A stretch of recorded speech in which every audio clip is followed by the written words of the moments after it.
Jose Mourinho's first competitive match back at Real Madrid in over a decade.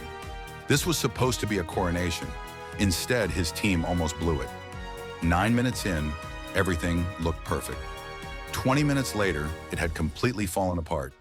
And then, in the 90th minute, chaos, a moment nobody saw coming. Let's break down exactly what happened tactically at RCDE Stadium. Real Madrid came into this game unbeaten throughout preseason, reinforced with major signings. Ibrahima Konate, Marc Cucurella, Denzel Dumfries, and Bernardo Silva all added to a squad that already had generational talent up front. Vinicius Jr. had just renewed his contract. On paper, this was a squad built to dominate the league from day one. Mourinho set his team up in a compact, disciplined structure, a shape designed to control transitions rather than chase the ball. Set, absorb pressure, and strike in the spaces left behind. And for the first 9 minutes, it worked to absolute perfection.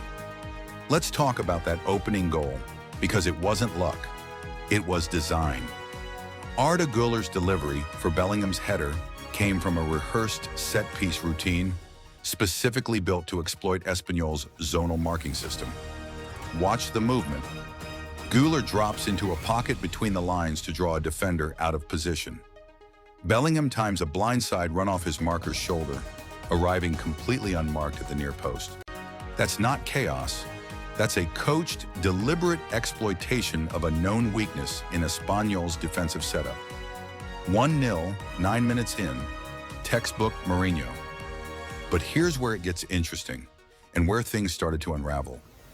After taking the lead, Real Madrid made a very Mourinho-era mistake. They dropped their defensive line and let Espanyol dictate the tempo of the game. Without the ball, the midfield trio stopped compressing space between the lines.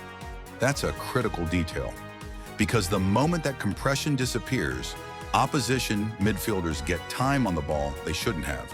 And Espanyol's midfield started finding those pockets far too easily. That's exactly how Alex Calatrava's equalizer came around the half-hour mark. Real Madrid's shape got stretched vertically. Too much distance between the defensive line and the midfield line.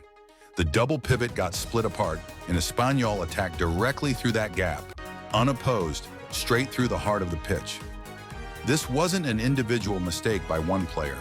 This was a structural breakdown. The kind of thing that shows up on a tactics board before it ever shows up on a scoreboard. For a long stretch after that goal, Real Madrid struggled badly to reassert control. Vinicius and Mbappe were receiving the ball in dangerous advanced areas, but isolated, without enough support around them. Service into the box was inconsistent. Meanwhile, Espanyol's backline, despite absorbing a high shot count, held their defensive structure impressively well. And this is really the part of the performance that should concern Madridistas the most. Real Madrid lost control of the game for nearly 45 minutes of actual game time. Against a Champions League caliber opponent, that kind of lapse doesn't get forgiven, it gets punished. So how did Mourinho fix it? Fresh legs and, more importantly, fresh angles.